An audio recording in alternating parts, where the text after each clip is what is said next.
বন্ধু বান্ধৱীসকল পাইছিমি চেনেললৈ আপোনালোক সকলোকে স্বাগতম জনাইছোঁ। আজি পুনৰ আপোনালোকৰ মাজলৈ এটা নতুন ৰেচিপি ভিডিঅ' লৈ আহিছোঁ। ৰেচিপিটো হ'ল কেক পিঠা বা ভাপত দিয়া পিঠা বুলিও কয় বহুতে ইয়াক। তো অকণো দেৰি নকৰি আমি ৰেচিপিটো বনাওঁ বলক। কেক পিঠা বনাবলৈ প্ৰয়োজন হোৱা সামগ্ৰীখিনি হৈছে এয়া পিঠাগুড়ি লৈছোঁ, নৰ্মেল চাউলৰে পিঠাগুড়ি হয়। এয়া নাৰিকল লৈছোঁ, এয়া চেনি, এয়া বেকিং পাউডাৰ, লগত অকণমান নিমখ লাগিব। এইটো পাত্ৰত এতিয়া আমি পিঠাগুড়িখিনি মিহলাই লওঁ। এতিয়া পিঠাগুড়িখিনি এইটো পাত্ৰত দি লওঁ। আমি নৰ্মেল চাউলৰে পিঠাগুড়ি লৈছোঁ। চেনিখিনি নাৰিকলখিনিত সানি ল'ম। চেনি আমি বহুত বেছি পৰিমাণৰ ব্যৱহাৰ নকৰোঁ। মিঠা বেছিকৈ খালে আপোনালোকে বেছিকৈও দিব পাৰিব।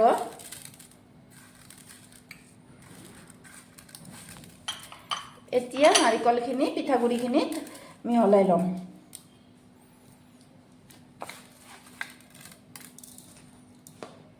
ধুনীয়াকৈ গোটেইখিনি মিলি যোৱাকৈ সানি থকা হৈছে। এতিয়া ইয়াত অকণমান নিমখ দি ল'ম।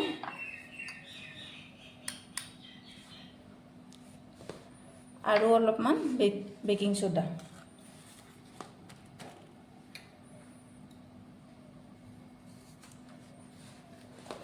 নাৰিকল গোটেইখিনিয়ে দি লওঁ, দিব বাকী আছিলে।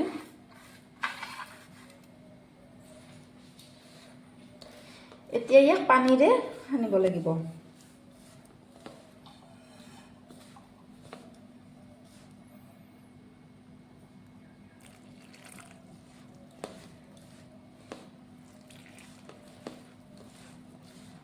এইখিনি বহুত বেছি পাতল বা বহুত বেছি ডাঠ কৰি ল'ব নালাগে।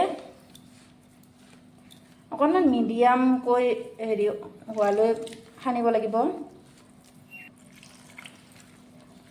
পানী আমাক একমগ গোটেই নালাগিলে, অকণমান ৰৈছে, আৰু অলপ লাগিব পানী, হৈ যাব।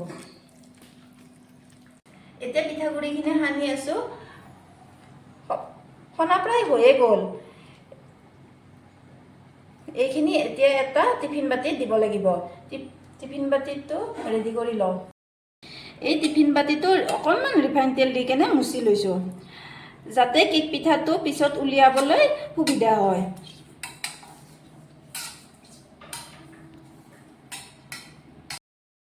এতিয়া পিঠাগুড়িখিনি টিফিন বাতিটোত দি লওঁ।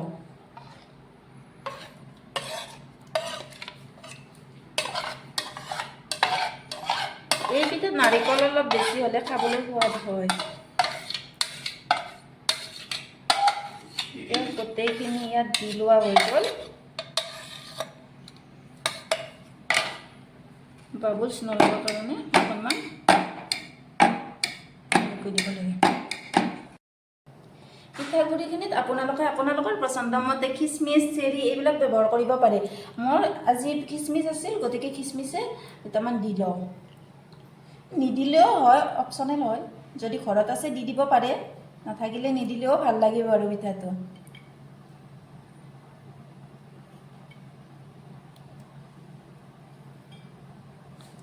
খিচমিচখিনি দিয়া হৈ গ'ল। এতিয়া কেৰাহীটো বহাই দিছোঁ। কেৰাহীটোত পানী দি লৈছোঁ। পানীখিনি অলপ উতল অহালৈ ৰখিব লাগিব। মই পানী একমগে দি দিলোঁ। গেছৰ ফ্লেমটো হাই ৰাখিব। আপোনালোকে চাব পাৰে আমাৰ পানীখিনি উতল আহিছে। এতিয়া আমি ইয়াত এখন ষ্টেণ্ড ব্যৱহাৰ কৰিছোঁ, মানে পানীখিনিৰ পৰা টিফিন বাতিটো উলিয়াবলৈ সুবিধা হয়, নহ'লে টিফিনটো উলিয়াবলৈ দিগদাৰ হ'ব। এতিয়া ষ্টেণ্ডখনৰ ওপৰত টিফিন বাতিটো বহাই দিছোঁ। ইয়াত আমি এতিয়া ঢাকনিখন মাৰি দিম। এতিয়া গেছৰ ফ্লেমটো হাই মিডিয়াম ফ্লেমত ৰাখিব লাগিব। এতিয়া পিঠাটো হোৱালৈ 15-20 মিনিট সময় আমি ৰখিব লাগিব।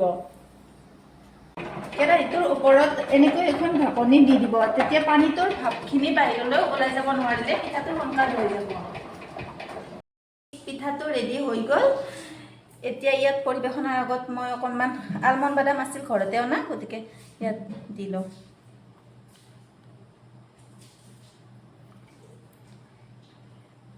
এইটো চাহৰ লগত খাব পাৰি। কেতিয়াবা আলহী আহিলেও ঘৰত কম সময়তে কম খৰচত হোৱা বস্তু বনাব পাৰে, আৰু এইটো হেল্ডি হয়, ঘৰত থকা কম সামগ্ৰীৰে বনাব পৰা যায়। তো এইটো আমাৰ ৰেডি হৈ গ'ল। এতিয়া আমি ইয়াক চুৰিৰ সহায়ত কাটি ল'ম। এনেকৈ এই পিঠাটো চুৰিৰ সহায়ত কাটি লৈ চাহৰ লগত পৰিৱেশন কৰিলে বহুত ভাল লাগে। এতিয়া আপোনালোকে চাব পাৰে পিঠাটো ধুনীয়া হৈছে। এইটো এতিয়া উলিয়াই লৈছোঁ, উলিয়াই লৈ প্লেটত দি ল'ম। আপোনালোকে চাব পাৰে স্পঞ্জি হৈছে একদম। এতিয়া আমি প্লেটত দি ল'লোঁ আৰু পিচ দি ল'ম। এতিয়া আমি গৰমে গৰমে চাহৰ লগত পৰিৱেশন কৰোঁ। তো আজিৰ ভিডিঅ'টো আমাৰ ইমানেই আছিলে। যদি কিবা ভুল ভ্ৰান্তি হয় তেনেহ'লে কমেণ্ট কৰি জনাই দিব। যদি ভিডিঅ'টো ভাল পায় তেনেহ'লে লাইক, শ্বেয়াৰ এণ্ড ছাবস্ক্ৰাইব কৰিব। আজিলৈ এৰিছোঁ, নতুন ভিডিঅ'ত নতুন আশাৰে লগ পাম। তেতিয়ালৈ বাই বাই।